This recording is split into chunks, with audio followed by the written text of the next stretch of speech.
So guys మీరు ఎప్పుడైనా సరే మీ మొబైల్ అనేది ఇండోర్‌లో ఉన్నప్పుడు ఛార్జింగ్ పెట్టాలి అనుకున్నప్పుడు ఫస్ట్ థింగ్ గైస్ మీరు చేయాల్సింది ఏందంటే పౌచ్ తీసేసి ఛార్జింగ్ అయితే పెట్టండి గైస్. ఎందుకంటే ఎప్పుడైనా సరే మీరు పౌచ్ పెట్టారనుకోండి, అప్పుడు ఈ మొబైల్ అనేది ఛార్జింగ్ పెట్టినప్పుడు హీట్ అవుతుంది.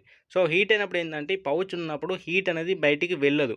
సో అలాంటప్పుడు ఏందంటే హీట్ అనేది అందులోనే మళ్ళీ రీబర్న్ అవుతుంది కాబట్టి సో దానివల్ల గైస్ మీరు మొబైల్ ఏదైతే ఉందో ఈ మొబైల్ యొక్క ఇంటర్నల్ పార్ట్స్ అనేవి కూడా మెల్ట్ అయిపోతాయి. సో దానివల్ల మీకు మదర్ బోర్డ్ ఇష్యూస్ వస్తాయి. అండ్ అంతేకాకుండా ఈ ఛార్జింగ్ ఏదైతే లోపల స్లాట్ ఉందో అది కూడా మెల్ట్ అవుతుంది కాబట్టి సో నెక్స్ట్ టైం మీకు ఛార్జ్ అవ్వకపోవడానికి ఛాయిస్ అయితే ఎక్కువ ఉంటాయి గైస్. ఓకేనా? And guys so second thing వచ్చేసి ఏంది అంటే ఎప్పుడైతే మీరు పౌచ్ తీసేసి ఛార్జింగ్ పెడతారో అప్పుడు ఏందంటే మీ బ్యాక్ సైడ్‌లో ఉండే ఈ కెమెరా అండ్ అంతేకాకుండా ఫింగర్ ప్రింట్ సెన్సార్ ఏదైతే ఉంటుందో దాన్నైతే క్లీన్ చేసుకోవచ్చు. సో దానివల్ల ఏందంటే ఫింగర్ ప్రింట్ సెన్సార్ అనేది అక్యురేట్‌గా వర్క్ అవుతుంది.